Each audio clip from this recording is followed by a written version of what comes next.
bienvenidos a este nuestro primer programa Paz sobre la Mesa. Hoy hablaremos sobre el cese al fuego bilateral y definitivo.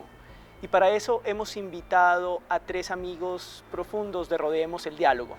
En la mesa tenemos en primer lugar a Roberto Suárez. Mi nombre es Roberto Suárez Vargas. Estoy casado, felizmente casado, con 3 hijos y 2 nietas. Soy administrador de empresas, tengo especializaciones en finanzas y gerencia inmobiliaria. Mis últimos años los he dedicado a ser empresario del sector inmobiliario y el resto de tiempo fui, como lo indiqué, trabajé en la Caja Agraria durante ese tiempo recorriendo casi todo el país y finalizando mi gestión como gerente regional oriental de la época. Gracias.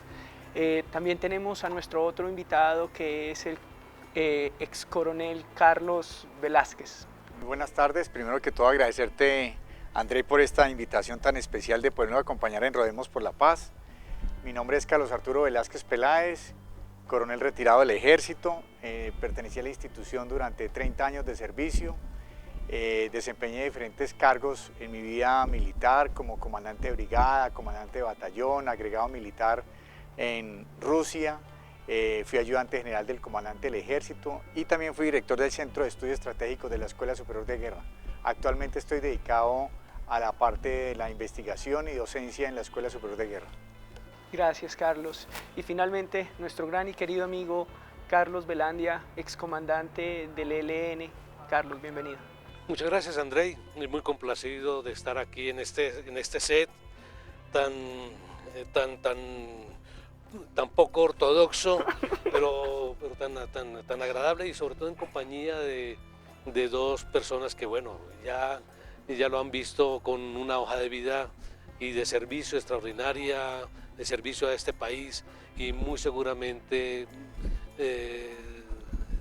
que son un gran aporte, pues, para la construcción de la paz y la justicia social. Mi nombre es Carlos Arturo Velandia Jagua, santanderiano de nacimiento y de formación, estudiante de la Universidad Industrial de Santander. Siendo estudiante me vinculé al Ejército de Liberación Nacional. Allí llegué a ser comandante, miembro de la Dirección Nacional del Ejército de Liberación Nacional. Estuve preso durante 10 años. No tengo deudas absolutamente con nadie. El Estado supo cobrar. Yo creo que ahora, en el actual proceso, nadie pagará penas como las que debí pagar.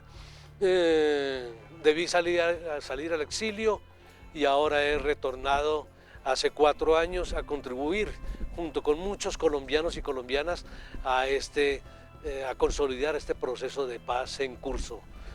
Un servidor más, un amigo más.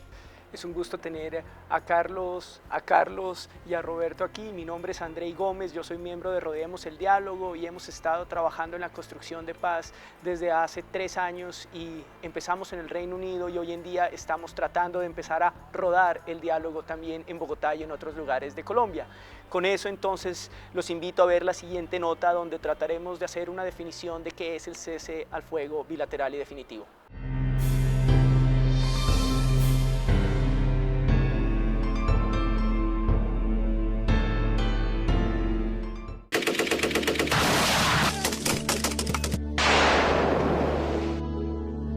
El cese al fuego bilateral es una medida de construcción de confianza en una negociación.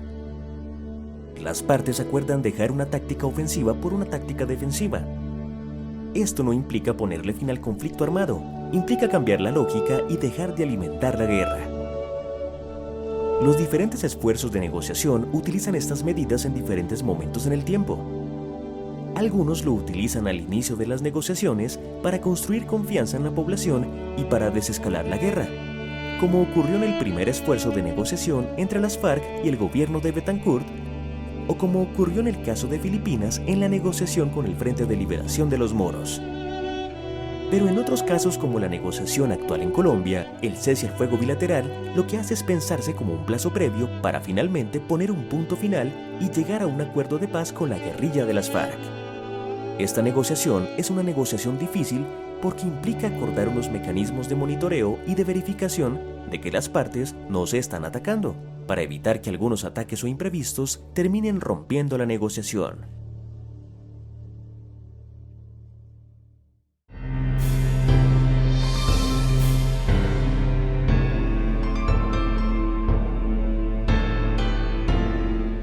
Y entonces queremos empezar la conversación entre nosotros con una pregunta que creo que se han hecho muchos colombianos en los últimos meses, y es: ¿por qué creen ustedes que las partes no se han puesto de acuerdo en un cese al fuego bilateral y definitivo? Y me gustaría que empezáramos con Carlos Velázquez.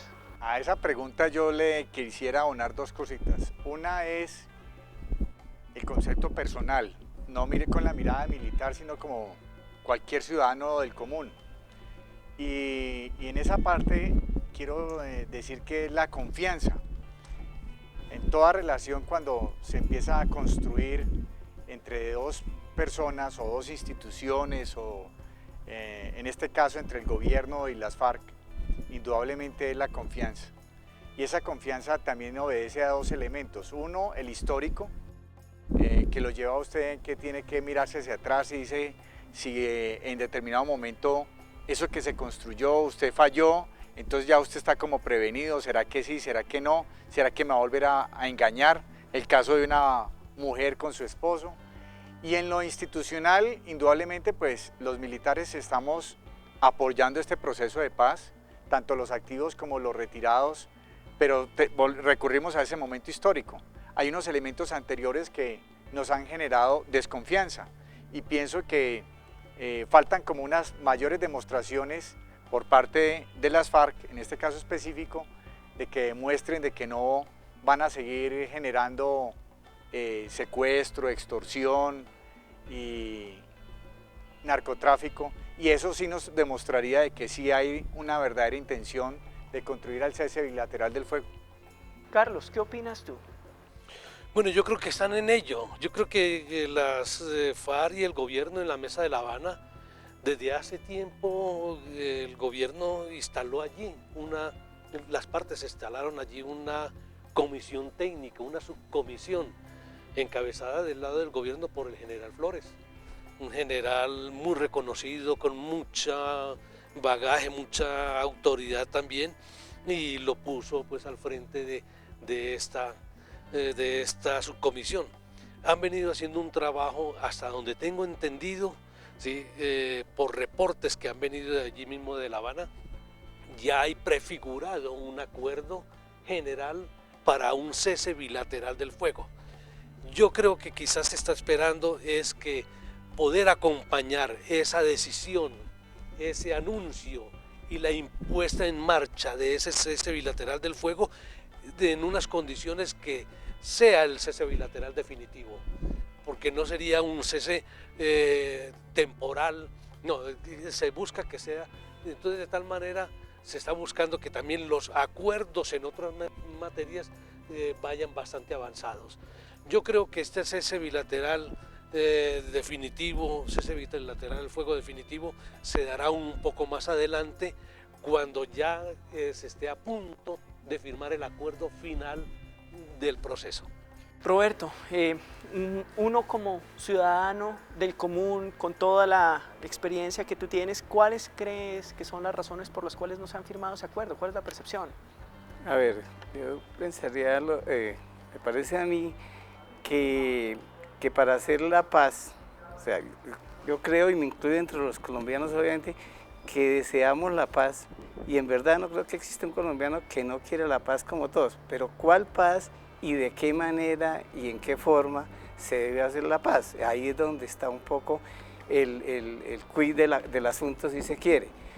Y como lo dije, hay muchas formas de uno sentarse a negociar con alguien que haya que hacerlo para llegar a un acuerdo, y dentro de esos yo considero, la verdad, que en un país con tanta violencia y con tantos actores de violencia de diferente índole, la variable cese bilateral no debió incluirse, porque ¿qué es lo correcto? O sea, en mi opinión, ¿qué es lo correcto? Que como ocurre en las negociaciones de esta índole, cuando se den las condiciones y demás, habrá el cese unilateral de la parte que está buscando con la otra el acercamiento en este.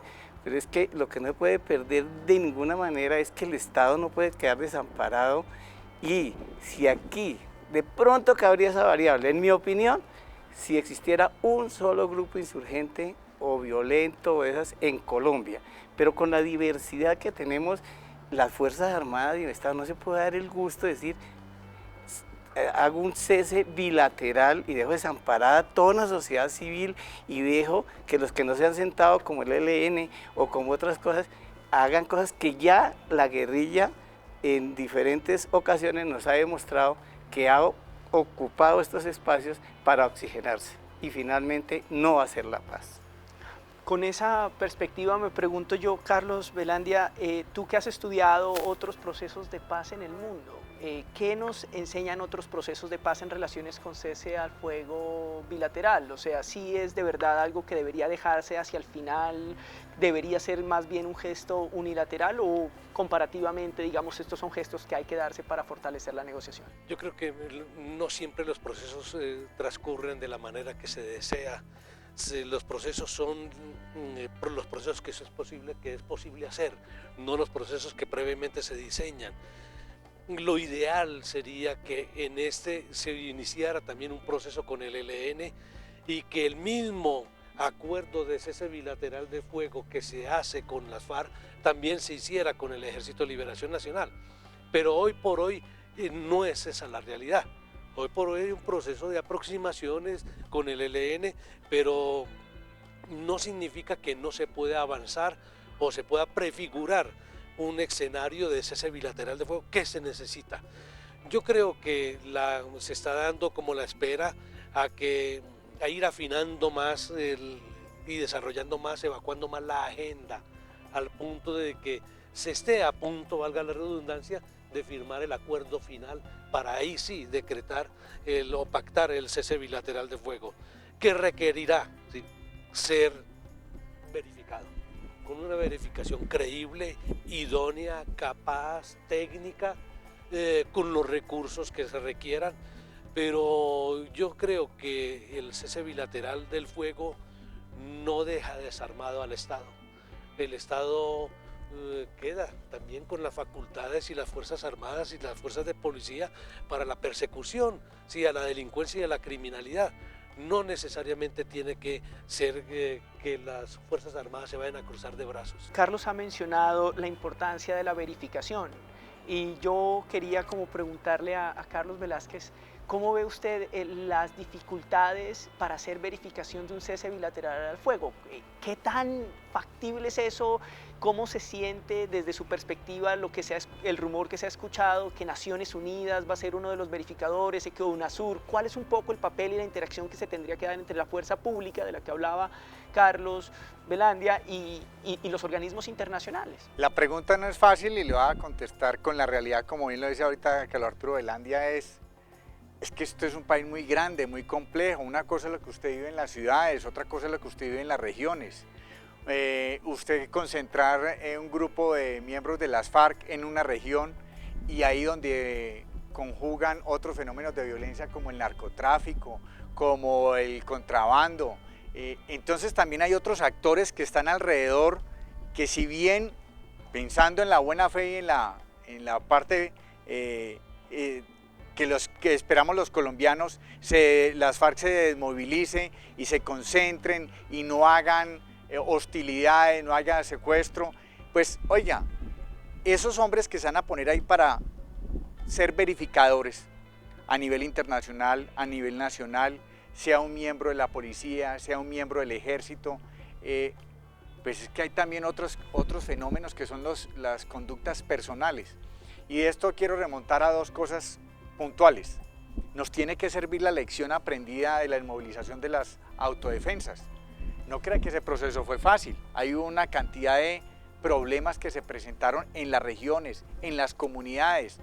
Entonces, si bien pudo haber sido por acciones de miembros de las autodefensas o en este caso de las FARC, que una conducta individual pueda hacer un daño contra un tercero, que se tomó unos tragos, que hizo unos disparos, que se salió del área de concentración, que trató de extorsionar, que trató de violar una guerrillera por cualquier otra circunstancia, eso puede afectar el proceso de paz, ¿sí? Entonces, todas esas conductas personales, colectivas, verificarlas en un área no es tan fácil. Para eso, como bien lo decía ahorita Carlos Arturo Velandia, en el Comando Estratégico de Transición, que es una institución, una unidad creada por el Ministerio de la Defensa y especialmente a cargo de mi general Flores, se están capacitando unas personas para que sirvan de observadores.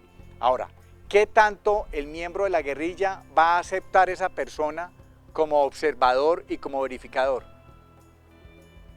¿Qué tanto va a decir si es correcto lo que está en el informe escribiendo o no lo va a aceptar? Entonces, de esto indudablemente son las lecciones aprendidas, como lo dijiste ahora. Salvador, Guatemala, Perú, nos tienen que servir esos procesos y en eso estamos construyendo. Ese equipo técnico está trabajando cómo verificar procesos en otras partes del mundo con los procesos de paz que hemos desarrollado en el país para que logremos hacer un proceso de verificación al estilo colombiano. Como ven, ya calentamos motores, ya regresamos en Paz sobre la Mesa.